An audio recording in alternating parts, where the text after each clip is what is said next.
Šiandien laidoje išrinktas metų žodis. Claude naudojo sielos dokumentą suformuoti savo modelio asmenybę. Samsung paleido 3-kart atsiverčiantį telefoną Galaxy Z3 Fold. Kodėl serveriai kosmose yra nesąmonė ir kodėl visi į tai meta tiek daug pinigų. Suno ir Warner Music pasirašė susitarimą kurti bendrą AI muzikos platformą. O Telegramos įkūrėjas Pavelas Durovas turi naują idėją – anoniminį AI Cloudą. 2 bitai. 2 bitus remia Oxylabs. Sveiki visi, 2 bitai, Lukas Kiraitis ir Jonas Lekevičius iš Audiotekos studijos. Labas, Jonai. Sveikas, Lukai. Technologijų naujienos jūsų ausyse, turime visko po truputėlį, galime pradėti. Aš tai daug tokių smulkių temų prisirinkau. Pradžiai užkandžiai tokie. Užkandžiai. Labai gerai. Užkandinės temos, taip.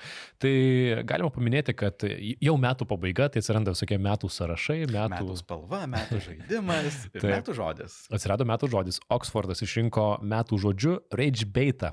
Lietuviškai, kaip čia sakėm, pykčio masalas? Pykčio masalas skamba gerai, nepykantos.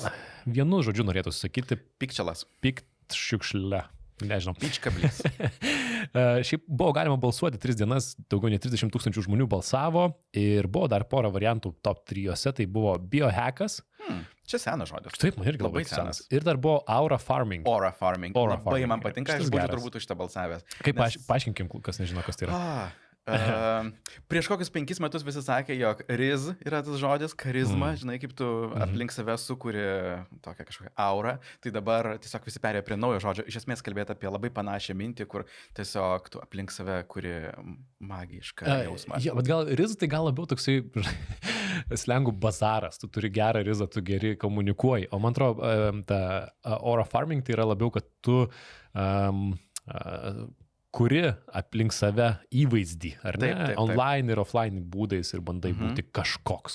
Jo, toksai, kur įmeta iš 3 taškų, nežiūrėdamas, apsisuka ir net nepatikina, ar įmetė, nes žino, kad įmetė. Taip. Ir išdaro iš to po postą per dieną. Aš tai būčiau dar įdėjęs žodį performative male. Čia irgi senesnis toksai, bet... Kodėl? Ne, šių metų. Dabar vyksta performative male contestai netgi. Okay. Prasme, kur žmonės, vyrukai varžosi, kuris yra...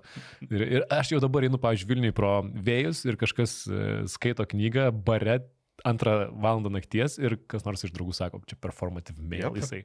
Geras pavyzdys, manau. O šiaip metų žodis, žinai, kokį pasakyčiau, mano metų žodis lietuviškas būtų soj.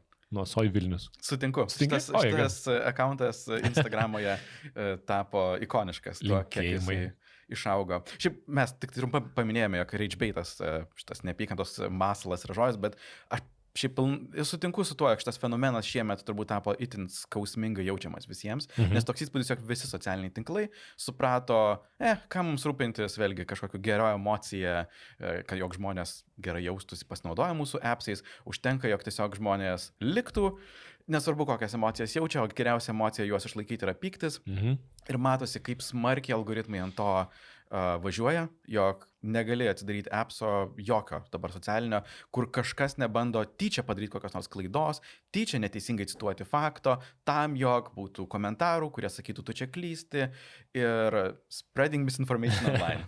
Taip, man labai gaila dėl antraščių, kurios taip atrodo vis dar prastėja, nors nėra kur prastėti. Bet... Jau atrodo, jog dugnas buvo pasiektas. Nu, tikrai, tos antraštės atrodo rašo redaktoriai žinodami, kad čia bus apie ką pasipykti, arba ten įdeda į tą antraštę tokį memą, kur tu žinai, koks pirmas komentaras bus, kad ten visi sakys, what, čia taip nutiko, negali būti. Tai žodžiu, rage baitas. Praeitais metais kas buvo? Brainrotas. Yep. Netoli nukeliavom. Šiaip tai teisingai. Paskutiniai 2 žodžiai yra apie tai, ką mes darome socialiniuose tinkluose. Nelabai smagia prasme. Kitas dalykas, tiesiog toks small talkas dar vienas, tai viename renginyje priėjo prie manęs žmogus ir klausė, ar gera idėja yra panaudoti vieną iš tų programėlių, kuri atgaivina senas nuotraukas. Nežinau, tau reklamuoja jas? Turime nuspalvina? Labiau gal padaro video iš senos nuotraukos. Taip, kaip Heritage, taip darė. Taip. Pastaruoju metu aš bent matau irgi pats daug reklamų jų, vos ne paimsi senelės nuotrauką, įdėk iš tą programą, jinai ten atgyja, staiga tas gėlės pauosto ir panašiai. Taip. Ir apie tai produktizuoja VO3 ir panašius modelius. Taip. Ir aš net nespėjau apie tai gerai pagalvoti, tą pačią dieną išėjo Saturday Night Live skečas šitą temą, puikus, kur ten mučitai duoda planšetę ir mato jinai kaip ten jos mama jaunystėje nespalvotai nuotraukai laiko cigaretę ir hotdogą ir hotdogą parūko. ir ateina šuo ir matosi iš nuotraukoje pusė šuns, bet kai jį ištraukia iš nuotraukos, pasirodo, kad 2 pusės šuns, tai yra 2 uodegos ir galvos nėra, žinai.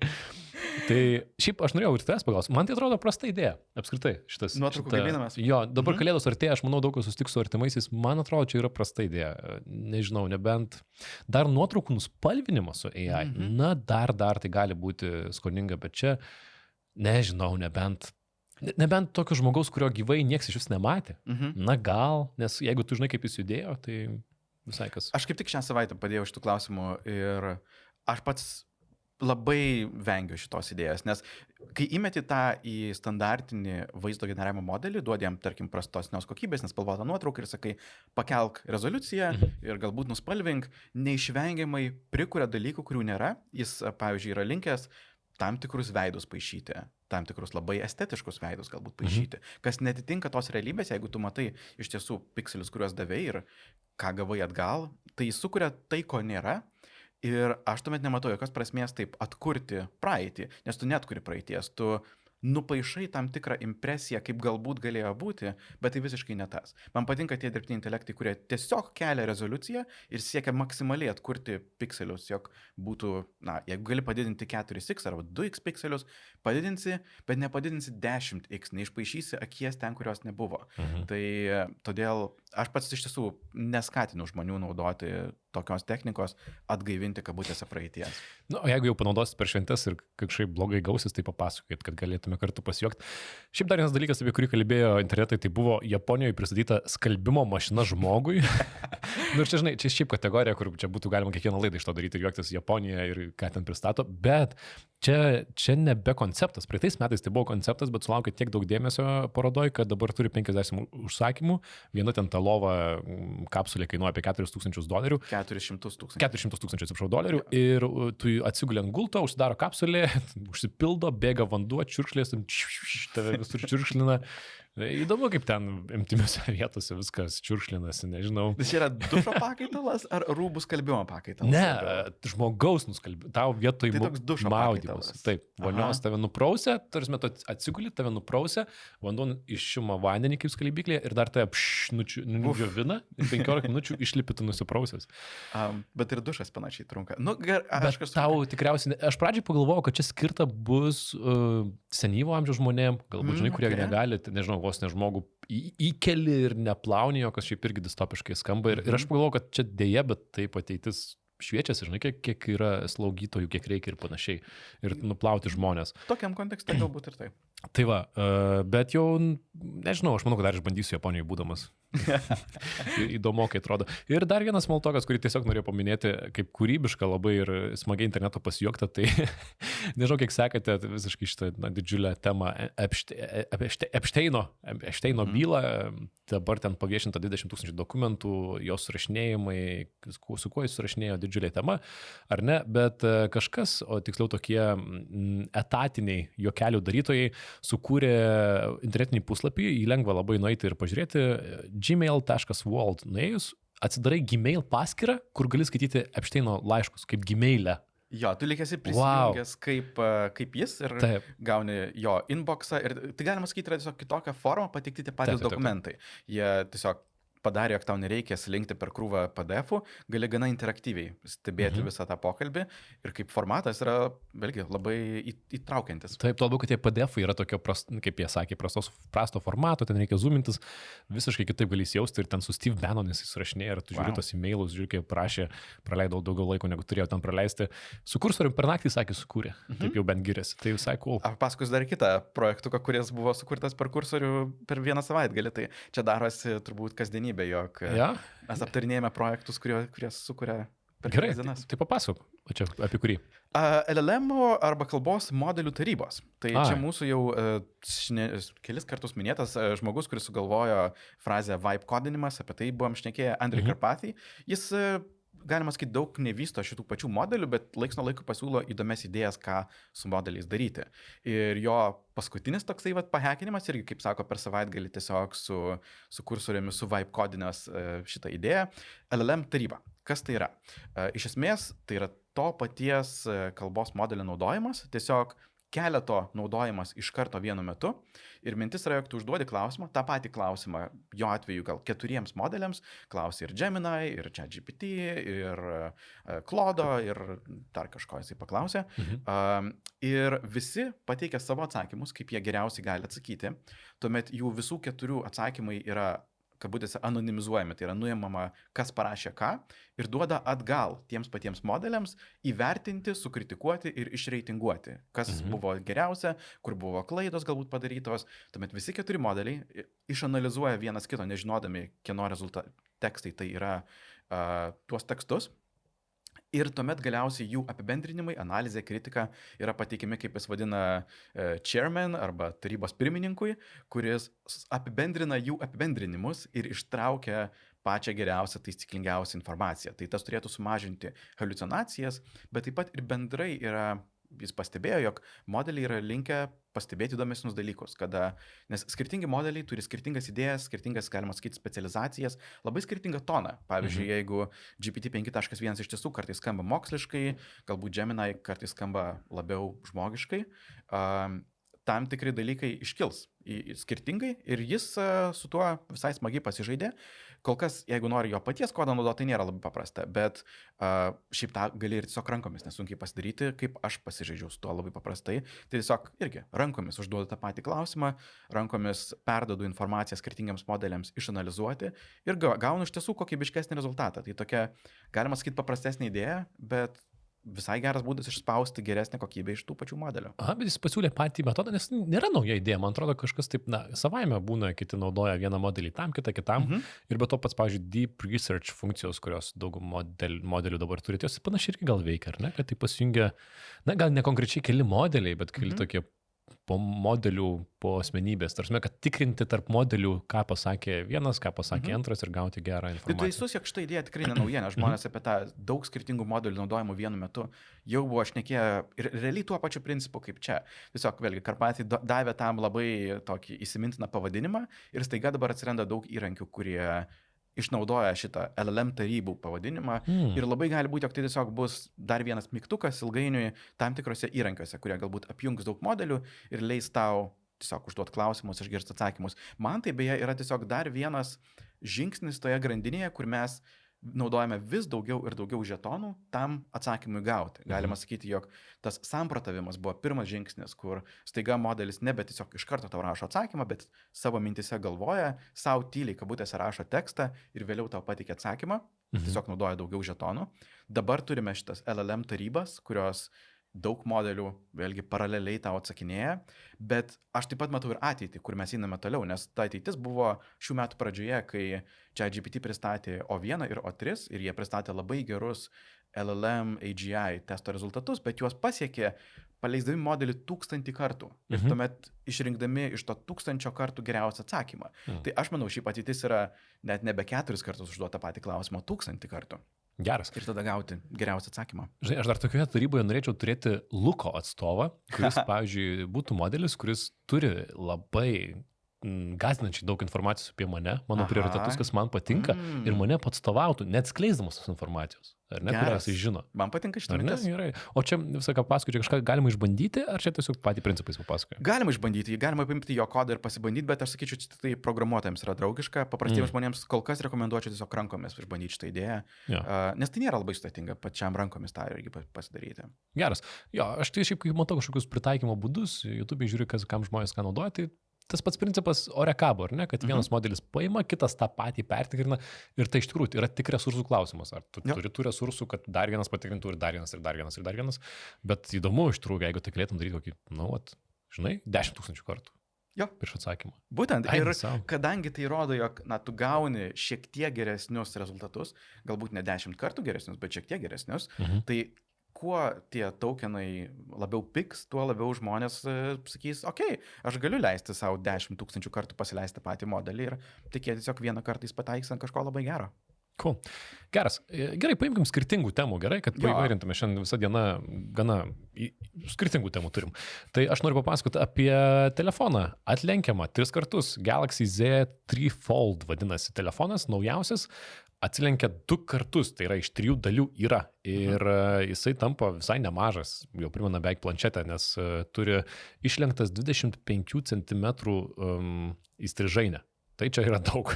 Jo, čia apie gal 10 colių, kas yra standartinis iPad'as. Jo. Šiaip sulankščius gana storas, o išskleidus gana plonas, 3,9 mm, sveria irgi nemažai. Šiaip turi Snapdragon 8 Elite procesorių, visi nuspėjami, gana parametrai kaip gero, vieno geresnių telefonų. Baterija gana galinga. Sako, ją pasikrauti pavyks per 30 minučių, pusę baterijos, pagrindinė kamera 200 megapikselių su 3 kart optiniu priartinimu ir sako Samsung, kad telefonas atlaiko 200 000 sulenkimų, teoriškai po 100 sulenkimų per dieną 5 metus. Ir jeigu netai bandai užlikti telefoną, tai jis vibruoja ir metai spėjimo, negali su 2/3 ekranų naudotis, turi atskleisti iki galo. Ir šią akimirką to nenusipirksite, bet Pietų Korėjoje jau gruodį bus galima nusipirkti ir paskui kitur, Europoje tikriausiai kitais metais, kaina apie $2,200–300. Daug. Jo, tik aš pastebėčiau, jog čia yra kaina Korejoje. Jeigu tą lyginę su, pavyzdžiui, kaip jų tiesiog Galaxy Fold, tas, kuris vieną kartą atsilenkia, turint omeny, kiek jis tenai yra pigesnis, tai labiau tikėtina, jog vakaruose kaina bus arčiau $3,000. Dar didesnė, ne? Jo, didesnė. Wow, na gerai. Šiaip tai, man atrodo, čia galima iš karto. Už ekraną, tai čia...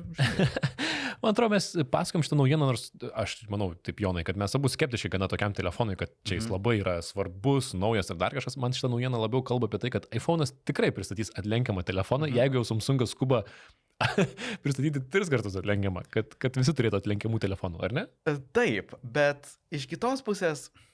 Vėlgi, aš palaikau tave turbūt, jog aš esu labai skeptiškas šito klausimu. Visų pirma, todėl, jog jau tiesiog standartiškų tų foldų pardavimai buvo labai kuklus. Geriausias jų modelis sugebėjo parduoti, man rodos, 2 milijonus vienetų geriausiai savo metais. Tai jie niekada netapo... Ne, daugiau aš irgi googlinau, kai su tam ginčiausi. 6 milijonus worldwide. Jeigu prijungi flipą. Flipas ir Foldas 6. Būtent, nes flipas kainuoja kaip standartinis smartphone'as, o Foldas kainuoja 2 brangiau ir parduoda 3 kart mažiau. Šitas kainuos dar 1,5 karto brangiau. Ar tikrai bus žmonių, kurie pirks? Ir plus, iš vienos pusės aš vertinu, jog Samsungas padarė geriau, mano nuomonė, negu Huawei, man rodos, kuris turi irgi su 3 sulenkimą. Tas Huawei susilanksto kaip Z raidė, galima sakyti. Huawei matė XT Ultimate. Kas reiškia, jog jo vidinis ekranas kartu ir yra jo išorinis ekranas. Tai reiškia, kad jisai susibraižo nuo neteisingo pažiūrėjimo, ne tuo kampu į pažiūrį ir jau atsiranda 3 įbrėžimai. Samsungas bent jau sugeba visą tą super jautrų, super nesunkiai subraižomą ekranėlį įdėti pilnai į vidų. Yra 4 ekranėlis išorėje, kuris yra su normaliu stiklu, bet aš beje su tuo pačiu kritiškumu žiūrėsiu ir tai, ką daro Apple. Jeigu jie nesugebės tam vidiniam ekranui padaryti, jog jisai vėlgi nesusibraižytų nuo tiesiog atrėmimo į kokį nors kampą ne taip, tai bus stipri kritika visai šitai idėjai. Šiaip galų gale žmonėms, man atrodo, vis dar sunku įsivaizduoti, čia atlenkiamas telefonas, kas iš to, ar ne, nieko čia tokio didelio nenutinka. Tarp kitko, tu paminėjai, Huawei Mate XT Ultimate, tai yra tikrai šią akimirką didžiausias konkurentas. Aš esu čiupinėjęs Honor Magic V5, kuris yra žiauriai plonas, 4,1 mm išskleidus jau, jeigu iPhone Airas yra 5,6 mm. Tai išskleidus tikrai yra įspūdis paimti tą telefoną, kai jis toksai platus ir didelį planšetė, bet jis yra plonas. Tas padaro įspūdį.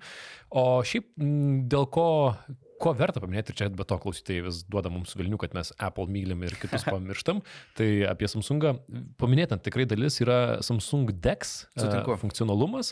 Tai yra telefonas gali tapti tarsi kompiuterį šiek tiek, bent jau jį priminti Windows langus, kadangi anksčiau su Samsung telefonais, kaip suprantu, tai buvo galima padaryti išoriniuose ekranuose, jeigu prisijungia ekraną ir galėt naudoti DeX funkciją ir ten, pavyzdžiui, turėti langus, turėti paskirstyti tą ekraną į 3 ar 4 dalis. Net prijungs klaviatūrą, pelę ir iš esmės tiesiog tavo telefonas veikia kaip procesorius visoje šitoje grandinėje, bet tai reiškia, kad tau nereikia, pavyzdžiui, failų persikelianti į kažkokį kitą kompiuterį. Tavo telefonas ir kompiuteris, jeigu tau užtenka, yra vienas prietaisas. Kas yra labai kieta. Aš tarp kitko pasilgau, su Androidais pusę gyvenimo pragyvenau, pasilgau Androidų galimybių tą ekraną dalintis, man tai tikrai patikdavo, labai būdavo patogu. Ir šitas atlankstomas telefonas yra pirmasis, kuris su Samsung DeX veiks tiesiog pačiame telefone, nereikia net atskiro ekrano, tai gali tempti failus tarpusavyje, drag and drop daryti, netgi dešinį pelės mygtuką kabutėse spausti, gali tame, pavyzdžiui, telefone pasidaryti mažą aplanką, kur būtų 3 programos, paspaudi ir tau iš karto išskleidžia ekrane 3 programos, kaip tu jas susidėjęs. Kairiai TikTokas, dešiniai Instagramo reelsai, per vidurį YouTube shortsai, kad galėtum žiūrėti. Trigumas brainrotas, visas ląsteles iš karto. Bet aš atsimenu, gal kai užsienyje gyvenau ir šitas ekrano padalinimas turėti vienoje dalyje vertėją, visą laiką patogu būdavo, tikrai panaudodavau. Tai žodžiu, ir dar prie šito dabar pasidalinimo tu gali šiaip apačioje paspausti ir ten pakeisti, turėti užsaugotus darbalaukius kaip kompiuteryje. Ir prie to viso to gali jungti išorinį ekraną, kompiuterį pelę. Aš kažkaip pagalvojau, kad keliautojams gal, ar ne, tau planšetė, per ją netaip patogu, o tas telefonas sulankstomas, keliaujančiam žmogui prisijungi klaviatūrą, ekranas didelis, vienu metu gali valdyti 5 programas. Nežinau, gal ir logiška. Jo, mane labiausiai tikino, kai aš pamačiau tą demonstraciją, kur jie prie telefono taip pat prideda tokį case. Jis nėra tikras, taip sakant, apsauginis kažkoks toks case'as telefonui, jis labiau turi tiesiog stovelį, kur tu gali atlankstyti telefoną, tada jį pastatyti lyg planšetę stovinčią ir dydžio kaip mažo nešiojamo kompiuterio. Ir jeigu turi ploną nešiojamą klaviatūrą, mažą pelytę, tiesiog išsilankstai iš kišenės savo darbo vietą ir su to dirbi. Tai ta demonstracija man pasirodė kaip, norėčiau tą išbandyti. Tikrai jausmas yra visai spūdingas, kur iš savo kišenės išsitraukia viską, ko tau reikia ir darbuojas, kur tik tai netingi. Tuo, aš, pavyzdžiui, esu keliavęs vieną savaitę, pasiėmiau su savimi, čia seniai dar kažkokius 5 metus turėjau tokią tikrai mielą mažą Bluetooth klaviatūrą. Mažytė patogi įsidėdavau ir prisijungi prie jos telefoną ir telefono valdai su klaviatūra, rašai žinutės, rašai e-mailus, tikrai patikdavo, bet ekranas ilgainiui tikrai yra per mažas. Tai dabar tai tikrai galėtų veikti. Pabaigai gal tokia smulkmena, kurios savaime nepagalvojau, bet žiūrėdamas video supratau, kad palyginus su kokiais foldais, kurie atsiverčia ir tampa gana kvadratiški telefonai, visas ekranas, šitas yra pailgas. Tai jeigu tu žiūri video didelis. Video taip horizontalūs, jie daug logiškesni ir be abejo žaidimai, kurie jau turi tokį visą ekraną rankose, tai įdomu, nežinau, jei kažkas nusipirsit, naudosit, tai parašykit, ar patinka. Čia dar kitų metų reikės sulaukti, bet... Jo, kol pasieks mus. Atlinkiami telefonai, ar tai bus ateitis? Abejoju, bet pažiūrėsim. Pažiūrėsim, kitais metais, kai Apple ateis, vėlgi, kiek jie sugebės. Nes ar jie, žinai, taip sakant, liks prie kelių milijonų vienetų pardavimų, ar jie sugebės tą padaryti labiau mainstream ir kažkokiu būdu parduoti, nežinau, 10 milijonų vienetų, kas būtų didžiulis rekordas. O kaip tu manai, kaip bus?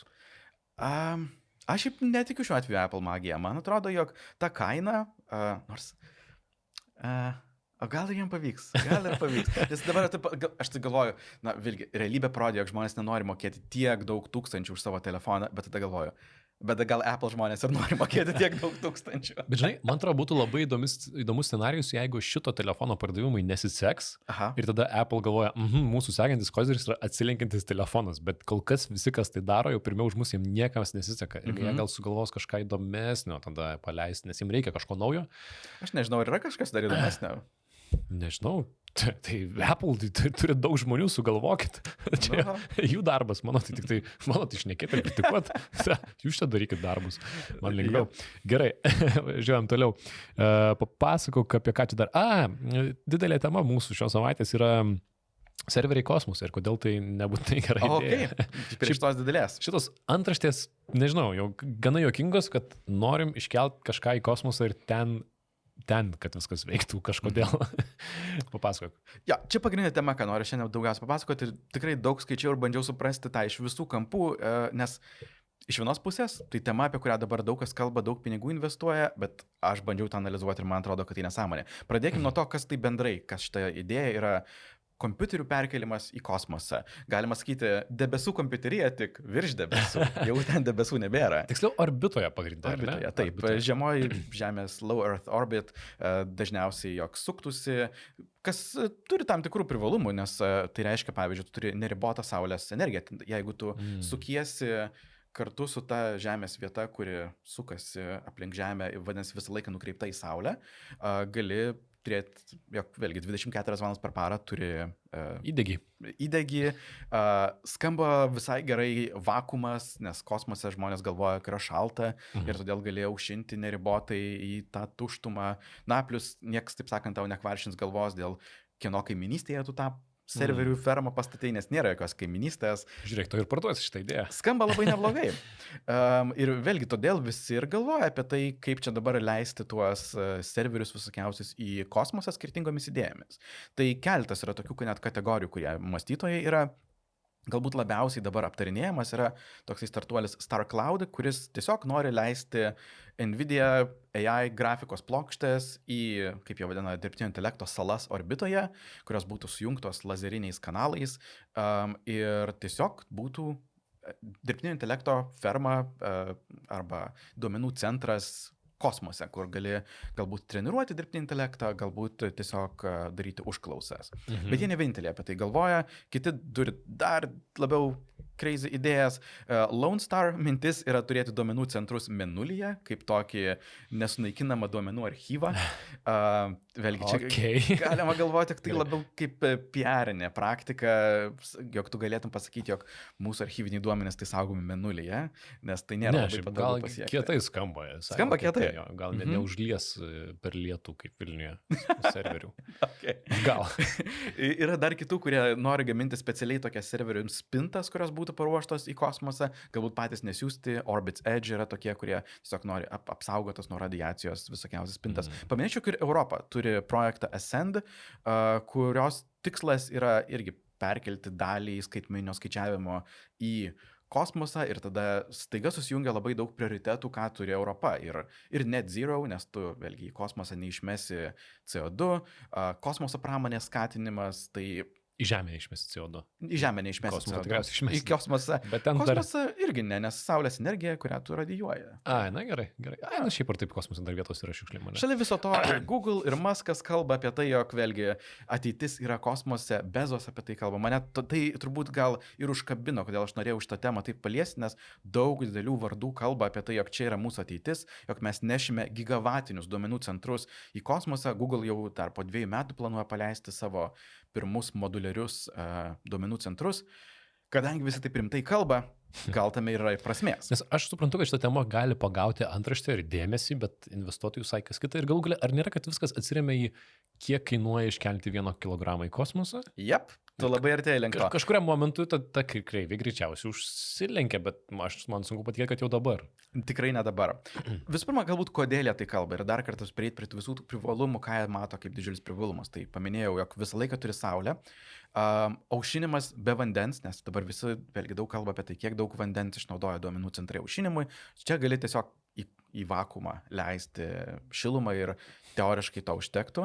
Vėlgi kalba apie tai, jog yra iš esmės neribotas plotas. Pavyzdžiui, tas StarCloudas kalba apie tai, jog jų vienas duomenų centras būtų 4x4 km, nes, teoriškai dydis nesvarbu kosmose, turi neribotai daug, ar ne? Jo, jie pamiršta, kad reikia iškelti, ar ne? Aš jau suprantu, kur čia eina gražu šitie norai. Visi kalba apie suverenitetą, vėlgi čia turbūt tas, jog, ant Žemės tave gali kas nors tenai tau gyvenimą gadinti, bet kosmose sunkiau bus pagadinti, kas irgi šiaip kvestionuotinas klausimas.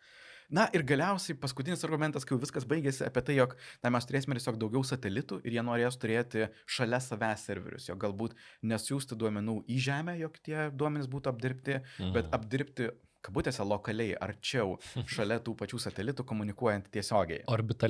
Orbitaliai. Tai čia yra jų gražios mintis apie tai. Aš pabandysiu dabar dekonstruoti, kodėl visa tai yra nesąmonė. Visų pirma, esminis klausimas, kurį visi praleidžia, mano nuomonė, diskusijoje, yra aušinimas. Žmonės turi įsivaizdavimą, jog kosmose yra šalta. Ir šiaip, reikia pripažinti, daug filmų rodo, jog tenai iškiši ranką ir staiga viskas sušala. Kosmose yra vakuumas. Vakuumas nelygų šalta. Ir todėl, pavyzdžiui, kai mes, turime kažkokias šildančias striukes, jose yra didžiulis oro tarpas, nes tas oro tarpas mūsų šilumą išlaiko ir vėliau neleidžia šalčiui mus pasiekti. Iššūkis, kai tu turi tiek daug vakuumų ir tiek daug mažai judančių dalelių, yra, kur yra tos dalelės kosmose, tos šaltos dalelės, kurioms gali perduoti šilumą. Kitaip tariant, vakuumas yra labai izoliuojantis šilumą dalykas. Tau reikia turėti itin didelį tų vadinamų radiatorių plotį, į kurį galėtum išmesti šilumą. Skirtingi skaičiavimai yra. Kai kurie sako, jog galbūt tiek pat ploto, kiek tu turėtum saulės toms panelėms, užtektų radiatorių. Kiti sako, jog reikia žymiai daugiau, galbūt 10 kart didesnio ploto vien kažkokio paviršiaus, iš kurį galėtum išmesti šilumą. Nes tiesiog kosmosas nėra šaltas, kosmosas yra tuščias. Ir žinoma, ten žmonės atsipeikit, kiek gali Jonas kartoti. Nėra šalta kosmose. Ten nėra taip lengva, žodžiu, išmesti šilumą. Geras palyginimas, beje, pažiūrėkite, kokio dydžio yra tarptautinės kosminės stoties tie šilumos radiatoriai. Jie yra gigantiški, nes ten tiesiog reikia labai daug ploto išmesti šilumą. Kitas dalykas, iššūkis su to aušinimu yra tai, jog Žemėje, kai viską aušini vandeniu, tu turi, galima pavadinti tą economies of scale. Tai, jog tu turėsi vieną papildomą kažkokią serverinę, tau nepridės žymiai daugiau aušinimo infrastruktūros ir gyvensi gana paprastai. Kosmose tai paprastai nebus. Jeigu pridedi vieną papildomą serverinę, staiga turi pridėti ir daugiau saulės panelių, ir daugiau aušinimo. Niekas čia neišsiplės, taip sakant, paprastai. Ir mano nuomonė labiausiai šitą idėją nužudantis dalykas yra radiacija. Žemėje mes turime gražią atmosferą, kuri mus saugo labai gražiai nuo visų pavojingų spinduliuočių, kurios sugadintų visą elektroniką, bet tiesa ir Žemėje turime spręsti spinduliuotės problemą, todėl, pavyzdžiui, visi serverio atmintis ramas jau dabar yra klaidas taisantis, nes tu niekada nežinai, kada ten koks nors gama spinduliukas nukris į tavo plokštę, pakeis bitą ir tavo skaičiavimai sugrius. Tai jau Žemėje turime tą spręsti. Kosmose šita radiacija yra dešimtis, galbūt 100 kartų didesnė. Ir čia spręsti yra, iš esmės, 3 būdai, kurie visi yra žiauriai blogi. Arba tu darai labai lėčiau veikiančius skaičiavimus, kurie tą patį skaičiavimą daro labai daug kartų pačių plokščių viduje, su kuo nelabai kas dirba. Arba tiesiog apkali tas plokštės labai daug metalo, kas lygu daug svorio, kas lygu tau labai brangiai kainuos tą iškelti į kosmosą. Arba tiesiog pridedi krūvą papildomų plokščių ir vietoj to skaičiavimo darytum vienoj plokštėje, tu galbūt jį darysi 4 kartus ir žiūrėsi ir tikėsiesi, sukryžiavęs pirštais, jog bent viena, taip sakant, nesuklys darydama šitą skaičiavimą. Tai neveikia niekas su šitą radiaciją. Gerai, bet tai kodėl tada šitą idėją tokia dabar einanti? Manau, nes mane tai tikinai, aš man atrodo, aš galvojau irgi savo serverį kelti į orbitą, bet dabar persigalvojau. Žinai, aš dar nepaminėjau dar vieną dalyką, ką tu negali daryti. Tu nieko negali ten taisyti. Dabar mes, pavyzdžiui, visi, ten H100 arba B100 Nvidia naujausias plokštės, turbūt sausį vasarį mes šnekėsime apie naują kartą, nes jis sako, kiekvienais metais išleis naują plokštę. Kaip tu planuoji nusileisti tą plokštę ir pakeisti savo serverinę, žinai, kosmose? Kaip tu planuoji pakeisti, jei kažkas suges? Ar tu siūsi robotuką, kuris ten, žinai, ką nors išsuks nuo tos pintos? Tai nežinau, man net keista, jog aš tavęs net kalbėjau nuo šitos idėjos. Atkalbėjau, žinok, jau atkalbėjau, tikrai, aš jau norėjau, bet sakau, nebedarysiu. Tai gerai, tai kodėl tada šita idėja tokia einanti šią akimirką? Aš manau, jog tiesiog žmonės jaučia tą dirbtinio intelekto burbulą ir plus norą daryti kažką labai seksy. Pavyzdžiui, aš manau, jog tiem, kas dirba prie to, tai čia yra labai geras įrašas į jų CV, nes tu gali pasakyti, aš siunčiau grafikos plokštės į kosmosą. Tai yra ir įdomi technologinė problema, tu sujungi dirbtinį intelektą, energiją, klimatą, kosmosą į vieną savo darbo žinai, vietą, tai kodėl prie to ar nedirbti. Bet realybė šiuo metu kilogramą iškelti į kosmosą kainuoja maždaug $2000. Tai jeigu pridės dar visą tą apšarvavimą nuo radiacijos ir taip toliau, tai labai nesunkiai tokia ferma gali kainuoti, nežinau, 100 kartų daugiau negu Žemėje. Šiaip gal gerai sakai, man atrodo, kai sakai, kad darykime tą patį kosmose, gal tai ir yra burbulo, ar ne, jau prieskonis. Tikrai skamba burbuliškai. Darykime tai, bet darykime tai kosmose. Supratau. Tai gerai, mes už nepalaikom šitos idėjos, bet jūs darykite, jeigu turit pinigų savo burbulę. Bus, vėlgi, įdomu tą stebėti turbūt grinai iš tos burbulo perspektyvos, žinai, nes, pavyzdžiui, ten tie Star Cloudai, tai jie kalba apie tai, jog jau šiemet planuoja kažką paleisti, vieną plokštę simboliškai, pamatuoti visokiausius dalykus. Na, tai galėsim žiūrėti, kaip jiems seksis, bet man atrodo, dabar tai yra tiesiog labai gražus žvangutis investuotojams, parodyti dar vieną vietą, į ką jie gali dėti savo pinigus ir tikėtis, jog čia yra ateitis, kai aš tiesiog žiūriu visus skaičius, į visą fiziką ir man sako visi faktai, jog čia nėra ateitis, bet dar bent 10 metų. Neinvestuokite. Toksai būtų patarimas. Gerai, lekiam toliau. Dar reikia paminėti, kad kalėdos ne už kalnų ir jeigu seneliai klaus, ką veiki gyvenime, ką dirbi ir sunku bus papasakot, galite sulaukti šio netyčia klausimo ir kodėl dar nedirbi Oxylabsuose, nes jie man papasakojo, kad užsipirko reklamą savaitės žurnale. Jo, kuris yra šiaip žiauriai populiarus ir kuris skaito, seneliai ir senelės daugiausiai. Ir tenais bus žinutė, kad pasiūlykit vaikams dirbti Oxylabsuose. Rimtai. Čia man jie nesnei pasakojo, tikiuosi ne per anksti išdaviau. Bet tą patį noriu ir aš pasakyti, jeigu ieško darbo, tai mūsų šios laidos rėmėjai Oxylabs ieško labai daug kolegų, galite nueiti į jų svetainę careers.oxylabs.io ir susirasti atvirų pozicijų yra šią akimirką matau 53, tai yra Business Central Developer, produkto dizaineris, frontendas, full stackas, turinio komandos lydas, talentų paieškotojas ir visokie tokie dalykai. O šiaip tiem, kas nežino, Oxylabs naujamiestyje, tai tikrai visi žino Vilniuje, jie yra viešai prieinamų duomenų rinkimo sprendimus didžiausiams pasaulio verslams kurianti lietuvišką kompaniją. Tai va, jeigu norite būti jų kolega, tai galite paspausti ant nuorodos ir įsidarbinti ir mums papasakoti, kaip sekėsi. Ir paskui papasakoti, kaip sekėsi, močiutei paaiškinti, ką jūs veikiat gyvenime. Galime iš savaitę žurnalą ir supras, kas tenai vyksta. Įdomu, kaip ten reikės nusipirkti, paskaityti. Tai ačiū rėmėjams Oxylabs. Visada mūsų nuorodos rėmėjų yra apraše, paspauskite ir rasit informaciją. O mes važiuojam toliau, ne? Aš turiu tokią vieną naujieną, dežavų. Dežavų naujieną. Kažkur girdėta.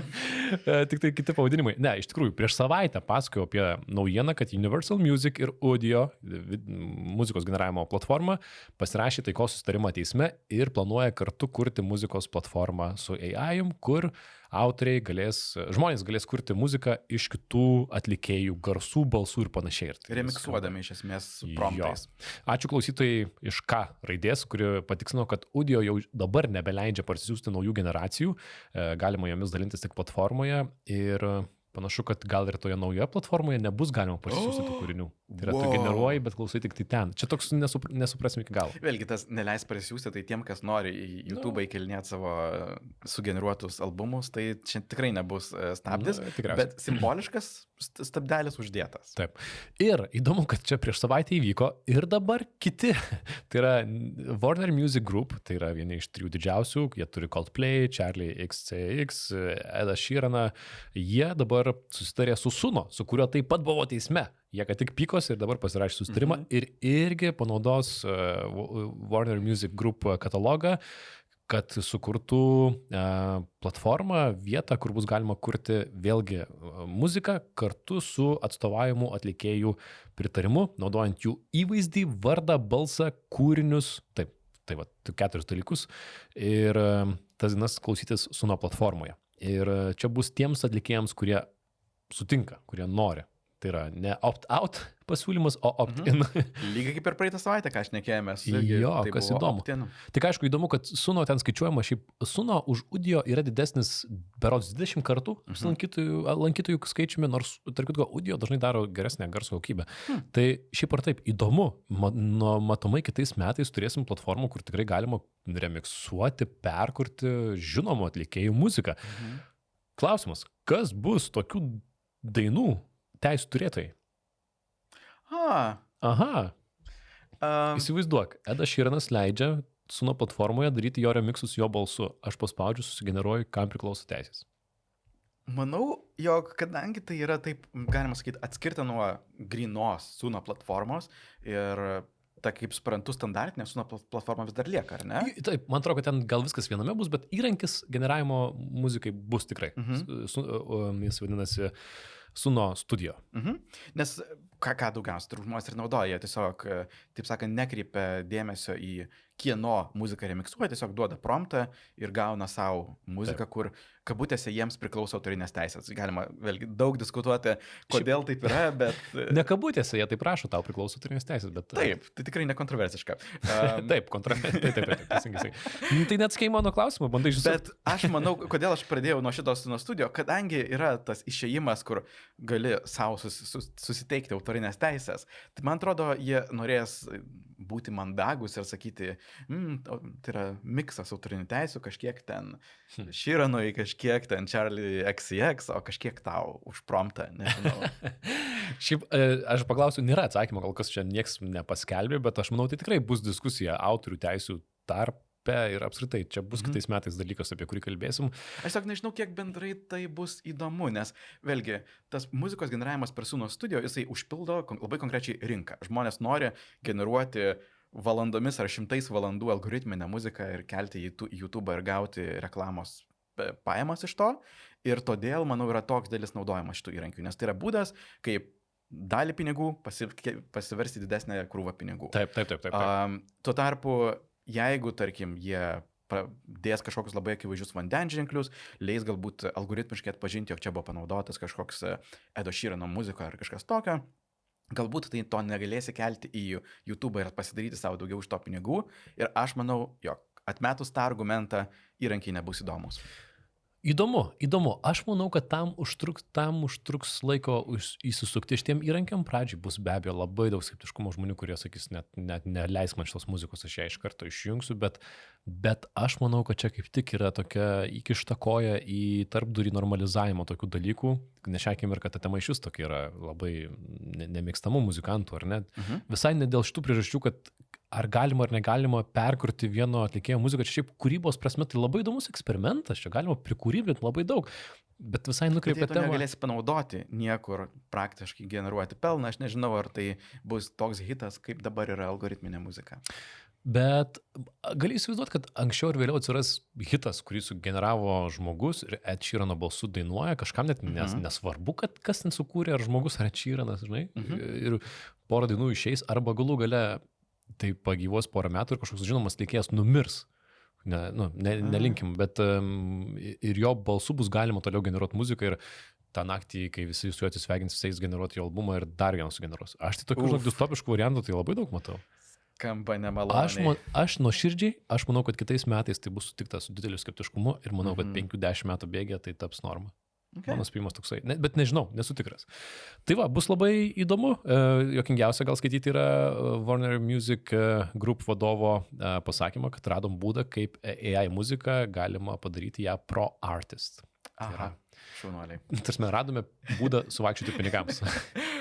Bet gal tame linksma yra, jog jie pripažįsta, jog visi iki šiol buvo metodai buvo tikrai ne pro artist, o iš esmės destruktyvus. Reflektyviai žiūrint, mes dabar daug fainesni. Taip. Ok, gerai, važiuojam toliau. Pašnekėkime gal apie Cocoon.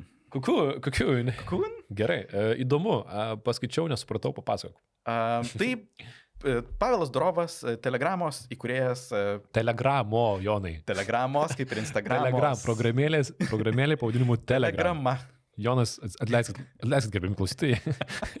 Jonas vienintelis žmogus žemėje vadina Telegram programėlę Telegrama, Instagrama. Taip, žinokit, lietuviškai, labai teisingai. Tai gerai, jo yra nauja idėja. Decentralizuotas dirbtinio intelekto skaičiavimo tinklas Cocoon, kuris turėtų pradžią aptarnauti ir Telegramą, ir kitus norinčius išnaudoti dirbtinio intelekto pajėgumus. Kuo tai yra įdomesnis dalykas, jog jis yra privatus. Tenai tu gali užduoti įvairiausius promptus, užklausas skirtingiams dirbtinio intelekto modeliams ir teoriškai, pagal visą šitą infrastruktūrą, tai būtų niekam nežinoma. Tik tai tu, kuris užduodi tą promptą, žinai, ko tu paklausai, net tas, kieno serveryje yra kažkokia grafikos plokštė, kuri tau generuos žetonus, kaip atsakymą negali žinoti, kas buvo užduota. Ant viso to... Bet tikslas, kad paprastai žodžiais gerai suprašiau, tikslas yra dalintis grafikos plokščių pajėgumais su AI įrankiais ir kad tai būtų saugu, ar ne? Tai yra laisvas, nežinau, ar čia turi būti būtinai serveris labai galingos plokštės, ar čia galės būti laptopas. Laptopas negalės būti, bet standartinės žaidimams skirtos plokštės, ten koks nors 5080 ar 5090, galbūt net ir tiktų. Nes šalia viso to, teisingai paminėjai, dar yra visas tinklas sukurtas, kur žmonės gali tiesiog prijungti savo plokštę, nuomoti prieimą prie jos tiem, kas nori, ir už tai gauti kriptožetonų, Telegramo kriptožetonų ton. Panašu, jog Dorovas jau kurį laiką bandė sugalvoti panaudojimus, kam tą kriptografinį savo kriptovaliutą, kam jie išnaudoti, nes nebuvo panašu, jog tai buvo labai sėkmingas tinklas, bet čia toks pirmas turbūt sėkmingas panaudojimas galbūt, jeigu šitą idėją prilips. Ir ekonomika tada yra labai paprasta, jog tu, taip sakant, leidi žmonėms prieiti prie tavo grafikos plokštėms, tenai išnaudoti modelius, o tu už tai gauni kažkiek žetonų, kai žmonės susimoka už tą. Kodėl visą tai veikia, šitą idėją privataus skaičiavimo, ir kodėl, pavyzdžiui, tai turėtų veikti iš esmės tik tai su Nvidia grafikos plokštėmis, tam, jog tai būtų techniškai įmanoma.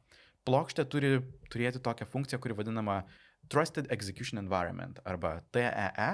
Ir tai veikia tokiu principu, jog, galima sakyti, plokštė pateikia į išorę kažkokį viešą raktą, kuriuo gali užšifruoti savo norimą žinutę, šiuo atveju būtų komanda dirbtiniam intelektui. Komanda sugeneruok man katės paveikslėlį.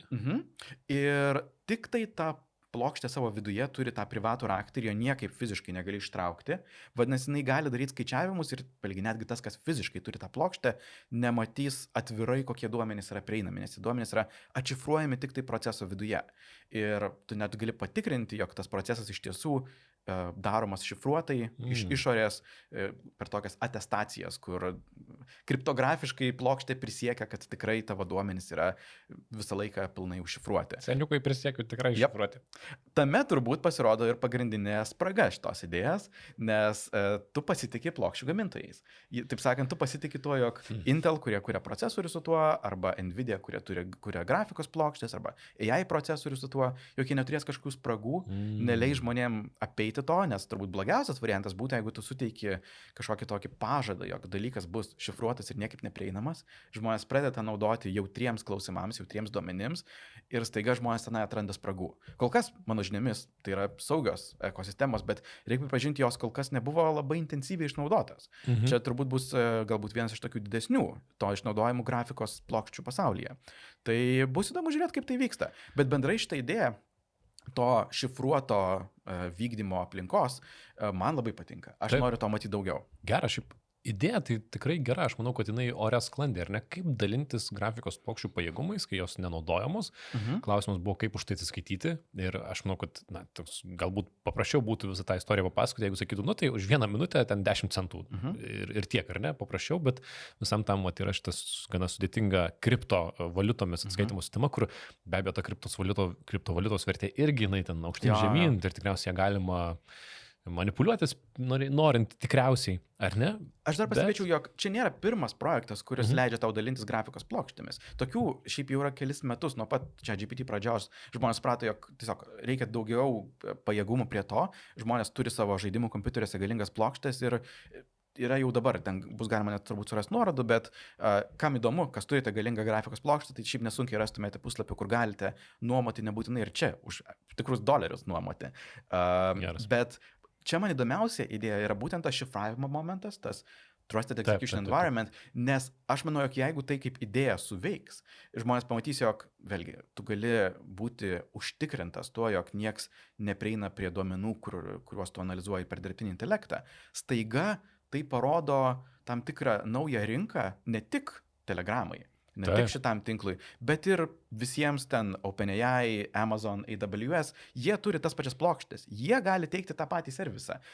Ir jeigu pamatys, jog žmonės nori tokio konfidencialaus skaičiavimo, manau, nepraeis keli mėnesiai ir to bus žymiai daugiau. Geras, kaip įdomu.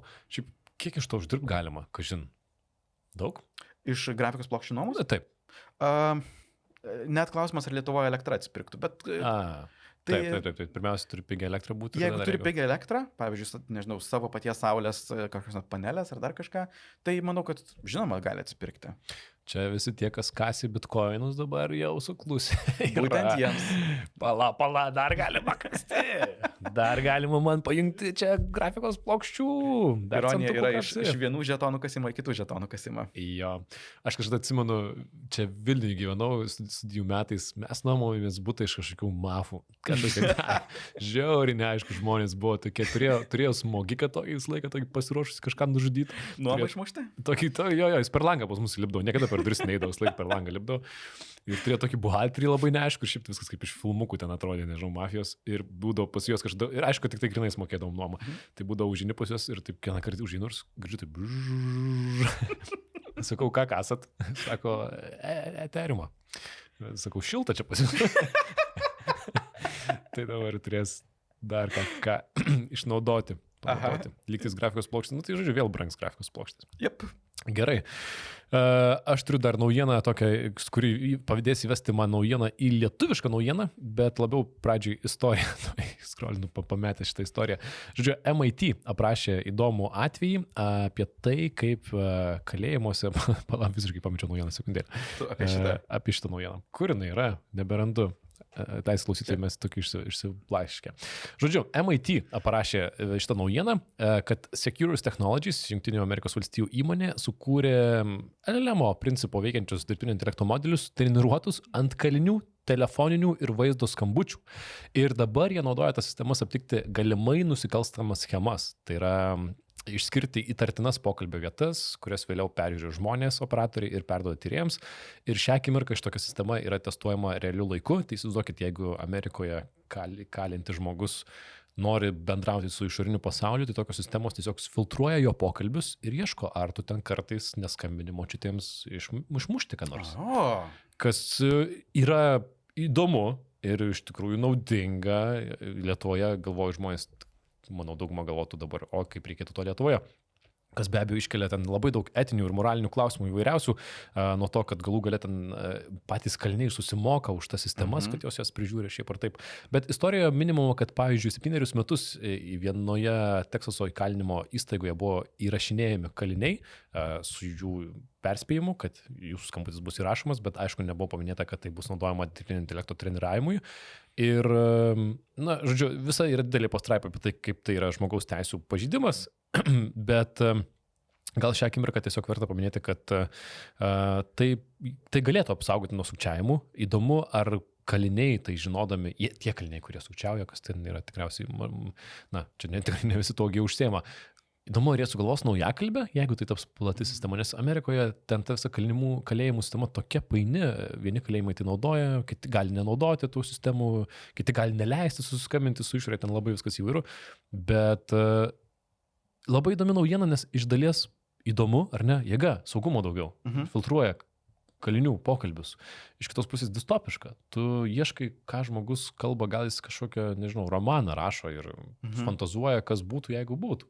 Šitą naujakalbę, tai čia turbūt dvi skirtingos problemos yra, kur galbūt iš vienos pusės nori kažką slaptai iškomunikuoti išorėje, iš kitos pusės tu tiesiog darai apgavystės. Tai apgavystėms tu negali išrasti naujos kalbos. Tavo tikslas yra įtikinti močiutę pervesti kažkiek ten $100. Na taip, bet gal tu koordinuoji tai.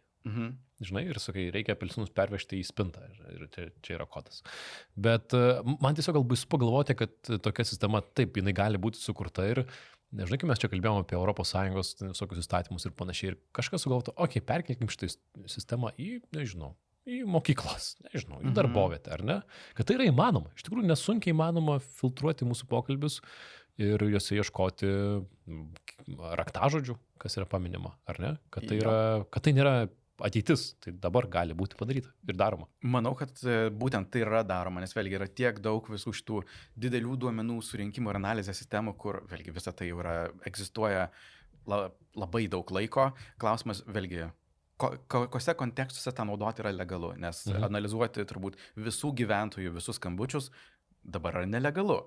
Net jeigu techninės galimybės tam ir turėtume ir teoriškai galėtume net kažkokį saugumo privalumus tame rasti, labai gerai, kad tai nėra legalu. Kalėjimuose turbūt yra kitas klausimas, nes ten žmogaus teisės yra visai kitokiam vertinime dažniausiai, todėl jie taip laisviau elgiasi.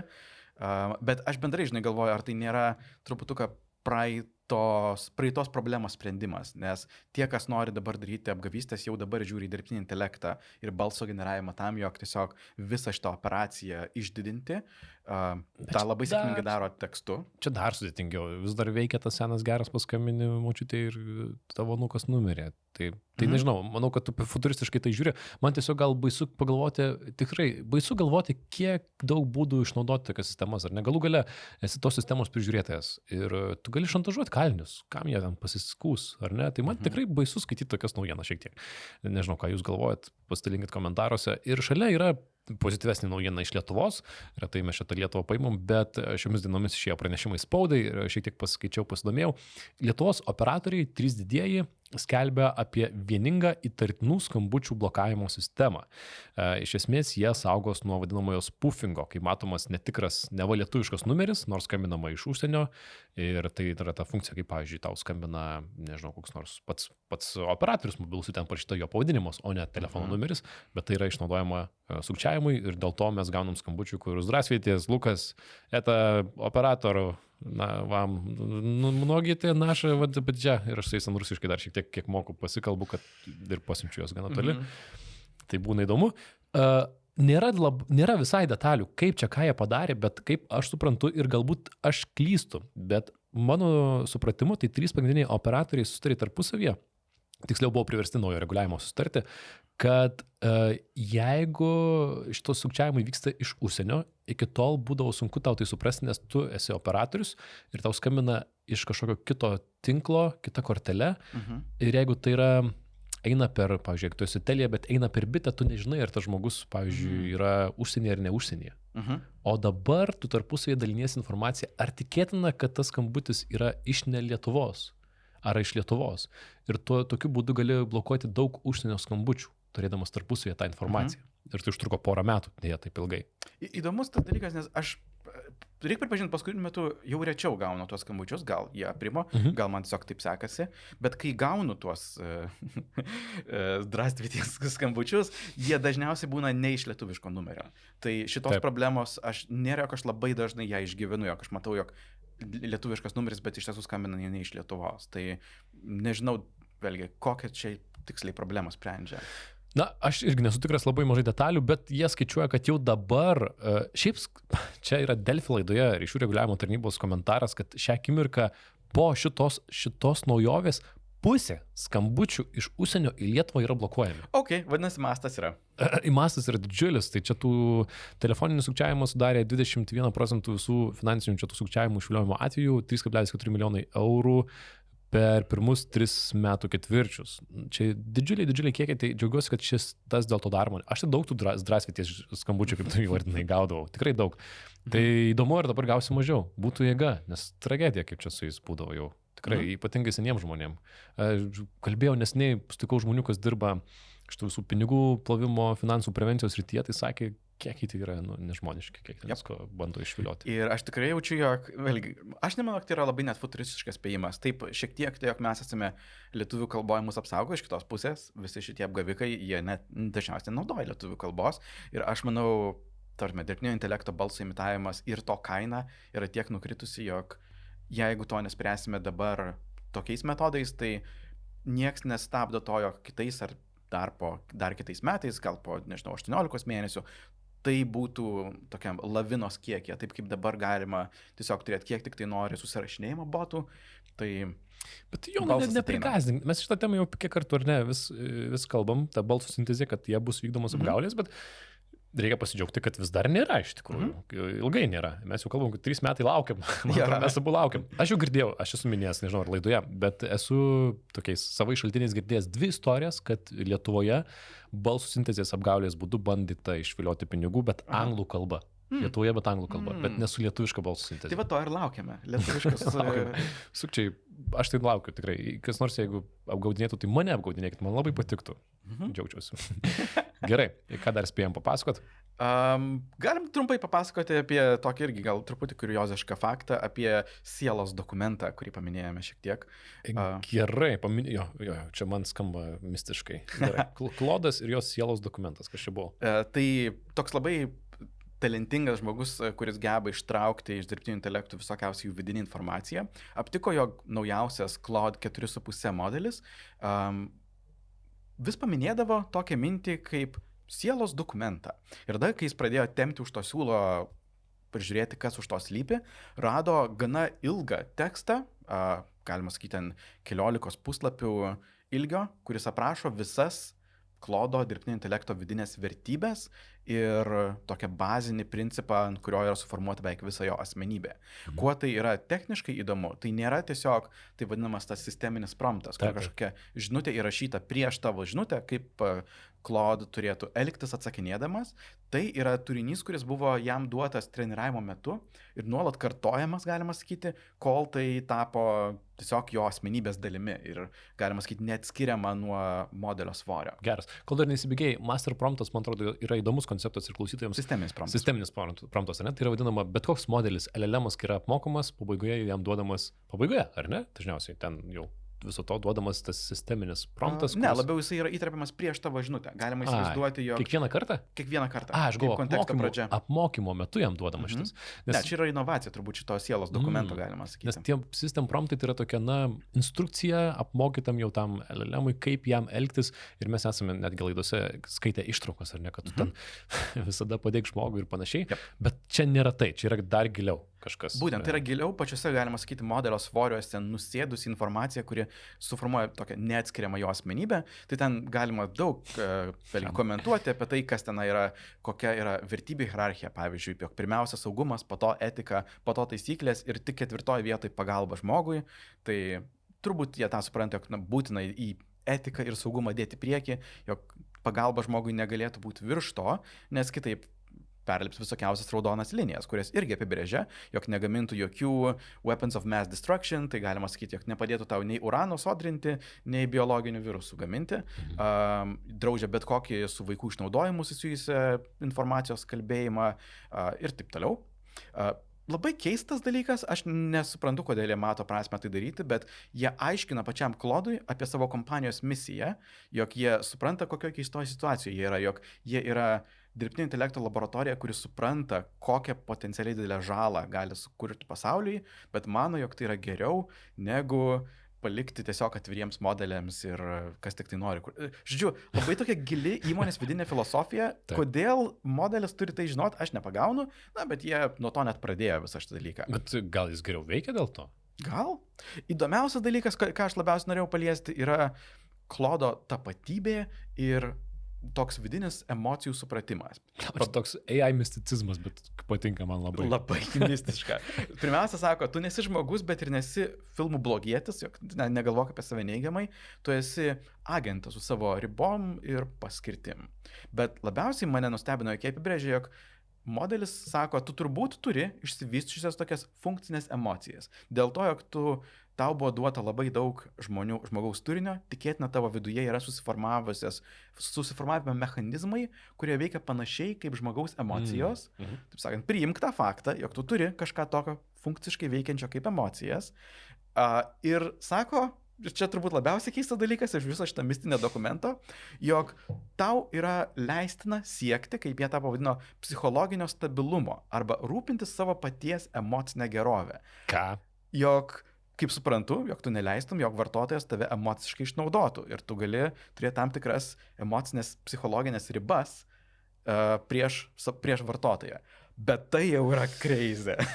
Bet kam? Kaip tai padeda? Ar tai tiesiog dėl to modelis tampa žmogiškesnis, nes žmogui to palinkėtum? Aš irgi nežinau, kaip tai padeda. Turbūt tai yra todėl ir įdomus tas dalykas, kodėl šita laboratorija, kuri daro labai daug įdomių tyrimų, bet kartais taip pat galbūt iš labai aukšto žirgo žiūri į savo misiją, imasi rūpintis dirbtinio intelekto psichologinę gerovę. Ilgiausia tylos pauzė, kokią turėjom šitoje laidoje. Aš tai, žinai, susimaščiau visiškai kitą klausimą. O koksai mano sielos dokumentas? Ne? Kas tavo svoriuose yra užkoduota. Šiaip geras, nes iš tikrųjų jau tos temos būdo, kai žmonės sugeba ištraukti system promptus iš modelio ir kur ten yra tokios, aiškios instrukcijos, tu turi padėti, nepadėk kurti ginklų, būdo, viskas aišku, o čia tokiam gilesniam lygyje ir gilesniem temam. Šitą pakomentavo, beje, pripažino, jog šitas dokumentas yra iš tiesų tikras Anthropic vidinis etikas. Tai jie samdo žmonės, kurie studijavę, dirba su etika, tam jog rašytų tokius dokumentus. Nežinau, man keista ateitis, ar ne? Kažkaip įdomiai, ar ne? Net nežinau, ką įsinešti šito. Gerai, aš gal pabaigai tokį dar vieną trumpą naujieną visai turiu. Naujiena man pasirodė įdomi, nes Kinijos svarbiausia ekonomikos planavimo agentūra perspėjo apie kylančią humanoidų robotų burbulą. Ir sako, kad šią akimirką Kinijoje veikia apie 150 humanoidų robotų įmonių, daugiau nei pusė startuoliai arba atėję iš kitų sektorių, investicijų daug, o pritaikymo pavyzdžių matome labai mažai, kas yra gana keista, nes Kinijos visas ekonominis aparatas yra gana politinis ir humanoidų robotai yra viena iš jų strateginių krypčių ir jie patys sako, kad čia šiek tiek viskas perdėta. Jie tai yra tai daro. Tai dėl to tai yra įdomu. Man labiausiai iš viso to yra keista, pala burbulas, kuriame mes nedalyvaujam. Tarsi, Kinijoje tai jau yra burbulas. Mes net seilių nesukaupę tam burbului esam. Apie tai nieko nevyksta, tai mes neturim net burbulų pakelio, iš kurio išpūs galėtume. Žiūri tas, pavyzdžiui, naujienas iš Kinijos, tai kas savaitę su tais humanoidais. Va dabar buvo humanoidas valantis tualetus, matei šitą tokį rėmę tokiam geram, bet su žmogiškom rankom. Arba kaip pažiūrė tos video, kur tiesiog jau paleidžia tų humanoidų eit kokius 61 šalia kito ir jie eina kaip kareivukai ir taip tikrai nuri tokį gurkšnį ir supranti apie ką, tai apie karybos, tai technologijas ir panašiai. Ir štai, pavyzdžiui, Vokietijos įmonė šią savaitę pristatė Agile One humanoidą ir aš toksai, wow, Europoje, stebau. Žinai, seku šitą temą. Mes taip nedarome. Taip. Aš noriu pasakyti, neramu, ar ne? Neramu, kad šitas burbulas mus aplenkia. Nėra, kad aš galvočiau, tų humanoidų čia gatvėse tiek daug, arba investicijų. Suprantu, čia kalbama apie investicijas, apie pinigus, kad jų per daug liejasi iš tą sritį, kuri vis dar negražina tiek, kiek Kinija norėtų. Bet kažkaip... Aš žinok iš kitos pusės pakomentuosiu. Aš manau, kad yra visiškai okei, jog mes to nedarome. Kodėl? Nes aš pats asmeniškai žiūriu į visus tos humanoidų panaudojimus ir manau, jog tai yra gerai, kad tai gana greitai suprasta, jog tai yra burbulas, kuris tikėtina nebus toks jau naudingas, nes man atrodo, kai pradeda galvoti apie praktinius robotų panaudojimus, daugelį atvejų, 95% atvejų mano atsakymas nebus humanoido forma. Kuo mes labiau tolsime nuo to ir specializuosimės link to, tuo bus geriau ir praktiškiau ir naudingiau. Ir Kinija tikrai turėjo tą problemą, jog visi kopijavo labai panašius principus, galima įsivaizduoti, kad šį panašiai Kinija ir veikia, ten turbūt Šendžene žmonės gamino visokius rankoms skirtus motorus ir gali juos parduoti tūkstančiams gamintojų, kurie konkuruoja dėl kainos, kas burbulą dar greičiau pradeda sprogdinti, nes jis negeneruoja pelno tame. Ir visi gamina labai panašius dalykus. Tiesiog žmogiškai judančius robotukus, kurie didžiąją dalimi tiesiog sugeba eiti, o ne dirbti kažkokius praktinius darbus. Tai čia yra tiesiog receptas burbului, kai tu pradedi nuo techninės galimybės, ką įmanoma padaryti, o ne panaudojimo rinkoje kažkokiu pelną generuojančių darbų. Tai labai gerai, jog šitas burbulas, taip sakant, taip greitai reaguoja ir sprogsta, ir aš niekiek neliūdžiu, jog mes nesame jo dalis. Tikrai? Aš šiek tiek suprantu tavo argumentą ir manau, jis yra labai sąžiningas, bet... Kai bus praktinių robotų burbulas ir mes nebūsime jo dalis, tada jau bus skausminga. Ir mes nebūsime jo dalis. Turbūt. Aš bijau, kad jie susiję, būtent bus, kad čia, žinai, šitas burbulas gal ir yra, ir ten šiek tiek nukraujuos tie startuoliai ir panašiai, bet dabar aš vis seku tą Ukrainos technologijų video žiūriu ir panašiai, tai ten kiek dabar ne tik dronai, bet ir važiuojantys, šaudantys. Bet ne humanoidai. Humanoidai būtų visiškai beverčiai tenai. Bet aišku, su humanoidais gal yra toksai ore kabantis naivus lūkestis, kad AI-us bus toks geras, kad tu ten įdėsi diską į tą humanoido makaulę ir jis ten sakys, aš dabar karatistas, aš dabar valau vonę, žinai, ir dabar einu dar kažką daryti. Bet tai niekada nebus optimali forma. Jeigu tu nori greitai judėti, tu turėsi keletą ratų. Jeigu tu nori valyti tualetus, tu turėsi specializuotas rankas tam. Tau nėra prasmės turėti žmogiškai atrodančius bicepsus, tam, jog tu galėtum greitai efektyviai valyti tualetus. Bet mano kontrargumentas yra humanoidai yra cool. It is cool. Kaip tie serveriai kosmose? Puiku priežastis investuoti 100 milijonų į dalyką, kuris nėra naudingas. Investuoti į kvadratinį daiktą su tanko ratukais, kuris valo tualetą, ar... Humanoidą, kuris sako, ir jis gali. Optimus. Aš valau daug kečiau. Tai nesupranti tu, Jonai. Nesupranti ekonomikus. Ne, gerai, supratau. Ar dar kažką kalbam? Ne, manau, kad jau baigėm. Gerai, čia ir sustokim. Tai ačiū visiems, kad klausėte. Kaip visuomet susigirdėkime komentaruose. Labai smagu jos paklausyti. Spauskite subscribe dar, jeigu to nepadarėte. Lukas Karaitis ir Jonas Lekevičius ir Dubitai sakom iki kitos savaitės. Iki. Du bitai. Du bitus remia Oxy Labs.